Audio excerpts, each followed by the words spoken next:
जय गुरुदेव जी महाराज। स्वागत है आप सबका हमारे YouTube चैनल में। आशा करते हैं आप सभी लोग गुरुदेव की कृपा से स्वस्थ होंगे, अच्छे होंगे। हमारा भारत देश साधु संतों की धरती है। यहाँ समय समय पर ऐसे संत महात्मा हुए हैं जिनके चमत्कार देखकर भक्त हैरान हो जाते हैं। ऐसे ही संत हुए हैं 20वीं सदी के महान संत नीम करोली बाबा, जिनके चमत्कारी किस्से देश भर में ही नहीं विदेशों में चर्चित हैं। बाबा जी हनुमान जी के परम भक्त थे, इसीलिए लोग उन्हें हनुमान जी का अवतार भी मानते हैं। बाबा जी का जीवन दीन दुखियों की सेवा करने और गरीबों के लिए एक प्रेरणा का स्रोत रहा है। वह हमेशा कर्म को ही महत्व देते थे। उन्होंने अपने भक्तों से हमेशा यही कहा है कि अच्छे कर्म करते रहो, फल की प्राप्ति हमेशा अच्छी ही होगी। नीम करोली बाबा जी बड़े सरल स्वभाव के व्यक्ति थे। वह बहुत दयालु स्वभाव के थे। बाबा जी हमेशा अपने भक्तों की छोटी बड़ी इच्छा शीघ्र पूरी कर देते थे। बाबा जी अपने भक्तों का दुख और निराशा कभी भी देख नहीं पाते थे। बाबा जी के भक्त अपने दुख और निराशा से हमेशा दूर रहते थे। जब भक्त उनके कुछ ज्यादा निराश हो जाते थे तब बाबा जी ऐसे चमत्कार कर देते थे जिन्हें देखकर सारे भक्तजन हैरान रह जाते थे। चमत्कारी बाबा और किस्मत बनाने वाले बाबा जी की एक घटना हम आपको बताने जा रहे हैं। तो चलिए देर ना करते हुए बढ़ते हैं बाबा जी की उस घटना की ओर। एक बार कानपुर के पनकी मंदिर में उद्घाटन समारोह था। एक भक्त की जानकारी के अनुसार इस कार्यक्रम के दौरान नीम करोली बाबा एक ही समय में प्रयागराज और पनकी दोनों जगह पर मौजूद रहे। कानपुर के पनकी में एक मंदिर का उद्घाटन होना था। उस दिन नीम करोली बाबा जी अपने शीतकालीन प्रवास के लिए प्रयागराज में ठहरे हुए थे। इसी समय कानपुर से आए एक भक्त ने उनसे उद्घाटन कार्यक्रम में पधारने और आशीर्वाद देने के लिए अनुरोध और विनती की, परंतु बाबा जी ने उद्घाटन में पहुंचने के लिए ठंड का बहाना बनाकर इनकार कर दिया। ये सुनकर भक्त को बहुत निराशा हुई और भक्त दुखी होकर वापस चला गया। जिस दिन कानपुर में उद्घाटन होने वाला था उस दिन बाबा जी ने स्नान आदि किया और कपड़े बदलकर अपने कमरे में चले गए।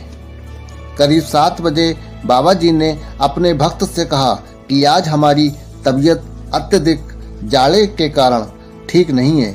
उन्होंने अपने आप को एक कंबल से ढक लिया और भक्त से दरवाजे में ताला लगाने को कह दिया ताकि कोई भक्त उनसे मिल ना पाए।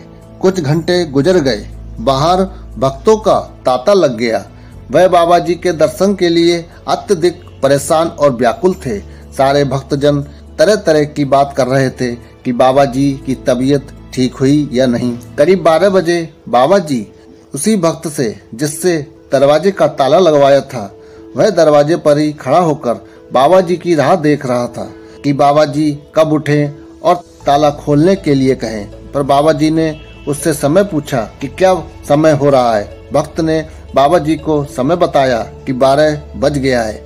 इतने में बाबा जी ने कहा, ओह, मुझे सोए हुए 5 घंटे हो गए, परंतु नींद इतनी अच्छी आई मुझे पता ही नहीं चला और अब मैं अपने आप को अच्छा महसूस कर रहा हूँ। फिर भक्त ने ताला खोला और बाबा जी अपने कमरे से बाहर आए।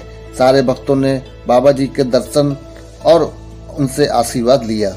दूसरे दिन बाबा जी अपने भक्तों के साथ वार्तालाप कर रहे थे। उसी समय एक व्यक्ति पनकी मंदिर कानपुर के उद्घाटन समारोह से लड्डू प्रसाद का एक टोकरा लेकर आया। उसने ताला बंद करने वाले उसी भक्त को टोकरी दी और कहा कि बाबा जी कल सुबह पनकी समारोह में पहुंचे थे, लेकिन 12 बजे अचानक से पनकी से बाबा जी गायब हो गए।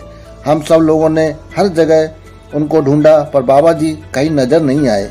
इसीलिए हम बाबा जी के लिए मंदिर का प्रसाद लाए हैं। इस पर उस ताला लगाने वाले भक्त ने कहा कि आप ये क्या कह रहे हैं?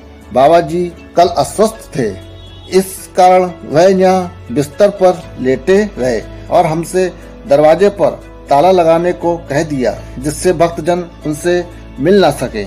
हमने भी दरवाजे पर ताला लगा दिया और बाहर खड़े होकर बाबा जी की राह देख रहे थे कि बाबा जी कब स्वस्थ होते हैं और अपने भक्तजन से मिलने के लिए हमसे ताला खोलने को कहते हैं। करीब 12 बजे बाबा जी बोले, तब ताला खोलकर दरवाजा खोला गया। ये सब हमने और सारे भक्तजनों ने देखा है। जब बाबा जी अपने कमरे में ताले के अंदर थे तो कानपुर पनकी में कैसे जा सकते हैं। दोनों भक्त एक दूसरे की बात को पहचानने की कोशिश कर रहे थे। दोनों समझ नहीं पा रहे थे कि आखिरकार सच्चाई क्या है। पर बाबा जी जो वहीं सभा स्थल पर अपने भक्तों के बीच बैठे थे, वह मुस्कुरा रहे थे। ये सब बाबा जी की असीम लीला थी, उनका एक चमत्कार था। इसी के साथ वीडियो को अब समाप्त करते हैं। मिलते हैं अगली एक नई वीडियो के साथ। तब तक के लिए जय सिया राम।